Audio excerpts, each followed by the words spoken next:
জামাই, আমার মেয়ে তোমার সাথে কি নিয়ে ঝগড়া করছে একবার খালি বলো, মাইরে আর হাড্ডি গুড্ডি গুড়া করে দিব। আব্বা, আপনার মেয়ে আমার সাথে কোনো কিছু নিয়ে ঝগড়া করে নাই। কি বলো জামাই, তোমার সাথে ঝগড়াঝাটি হয় নাই?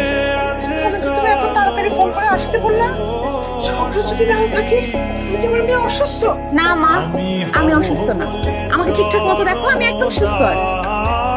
তাই তো, আসলেই তো, তোরে তো দেখে মনে হইতেছে তুই একদম ফিট আছিস, কোনো অসুখ নাই। জামাই, কথা বলো না কেন? তাহলে তুমি আমাদেরকে এত তাড়াতাড়ি কেন আসতে বলছো? আপনাদেরকে তাড়াতাড়ি আসতে বলছি কারণ আব্বা আম্মা আপনাদের দুজনের জন্যই সারপ্রাইজ আছে। তাই নাকি? কি সারপ্রাইজ জামাই? আপনারা একটু সরে আসেন, দেখাচ্ছি।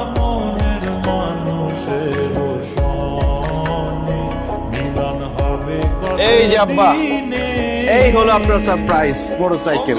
বাহ, খুবই ভালো লাগছে জামাই। এই বাইক তুমি চালাইলে তোমার একদম নায়কের মতো লাগবে। ধন্যবাদ আব্বা, কিন্তু এই বাইকটা আমি চালাবো না, চালাবেন আপনি। আমি চালাবো মানে? জি আব্বা, আপনি চালাবেন, কারণ এই বাইকটা আমি আপনার জন্য কিনছি। এই নেন চাবি। কি বলো জামাই, তুমি তোমার শ্বশুরকে বাইক দিতেছো? জি আম্মা জান, আপনার জন্য সারপ্রাইজ আছে। শিরিন, আমার গিফটটা নিয়ে আসো। বিয়ের সময় তো তারা ওরার মধ্যে আপনাদের কিছু দিতে পারি নাই, তাই আব্বার জন্য বাইক আর আপনার জন্য এই মোবাইলটা। এই যে মোবাইল।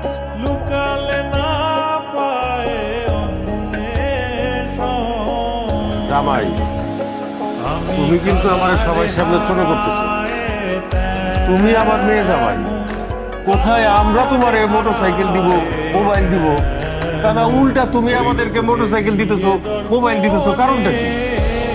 আব্বা, আপনার বাসা থেকে অফিস অনেক দূরে, আর আপনি প্রত্যেকদিন বাসে করে অফিসে যান, আপনার তো অনেক কষ্ট হয়। আর শিরিনের কাছ থেকে শুনছি আপনি বাইক চালাতে পারেন, তাই আপনার একটা বাইক গিফট করলাম। এখন থেকে কষ্ট করে বাসে আর অফিসে যাইতে হবে না, এখন থেকে অফিসে যাবেন বাইকে করে। আর আম্মা, আপনার মেয়েটা আপনার কত আদরের, তার বিয়ে হয়ে গেছে, আপনার কাছ থেকে কত দূরে দূরে থাকে। আপনার শিরিনরে দেখতে মন চাইবে, কথা বলতে মন চাইবে, যখনই দেখতে মন চাইবে, কথা বলতে মন চাইবে, ভিডিও কল দিবেন, দেখবেন, কথা বলবেন। এই জন্য আপনার একটা দামি মোবাইল কিনে দিলাম। মহসিন ভাই, আপনি কি মানুষ না অন্য কিছু কোন তো? হ্যাঁ, আরে কয়দিন আগে আমি আমার শ্বশুরের কাছ থেকে মোবাইল, টিভি, ফ্রিজ নিলাম, আর উল্টা আপনি আপনার শ্বশুরে এগুলা দিতেছেন, ঘটনা কি কোন তো? নমন ভাই, দেখেন, আজকে যদি আমার আব্বা বেঁচে থাকতো আমি কি ওনাকে দিতাম না? আজকে যদি আমার আম্মা বেঁচে থাকতো আমি কি আমার আম্মাকে দিতাম না? আমাদের সমস্যা কি জানেন? আমরা শ্বশুর শাশুড়িকে কখনো নিজের বাবা মা মনে করি না, শ্বশুর শাশুড়িকে সবসময় বউয়ের বাবা মা মনে করি। আমরা ভাবি আমরা জামাই, শ্বশুর শাশুড়ি সবসময় শুধু আমাদেরকে দিবে আর দিবে। কেন রে ভাই? একজন শ্বশুর শাশুড়ির সব থেকে বড় যে সম্পদ তার মেয়ে, তাকেই তো আমাকে দিয়ে দিচ্ছে, আর কি চাই? এই জন্য জামাইয়ের উচিত শ্বশুর শাশুড়িকে নিজের বাবা মায়ের মতো দেখা, এবং বাবা মাকে কিছু দিলে সমানভাবে শ্বশুর শাশুড়িকেও দেওয়া উচিত।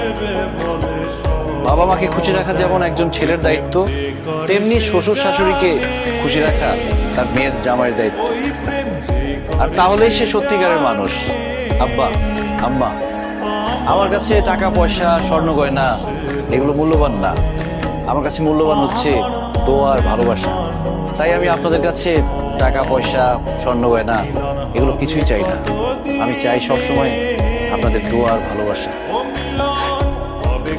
মহসিন ভাই, আমি আপনার কথা শুনে বুঝতে পারছি, আমি আমার শ্বশুরের কাছ থেকে যে মোবাইল, টেলিভিশন, ফ্রিজ এগুলো নিছি, আমি আসলে কাজটা ঠিক করি। আমার শ্বশুর এখন বেকার, আসলে বলতে গেলে তার হাতে কোনো কাজ নেই, শুধুমাত্র আমার জোরাজুরিতেই অনেক কষ্ট করে এগুলো উনি ম্যানেজ করে দিছে।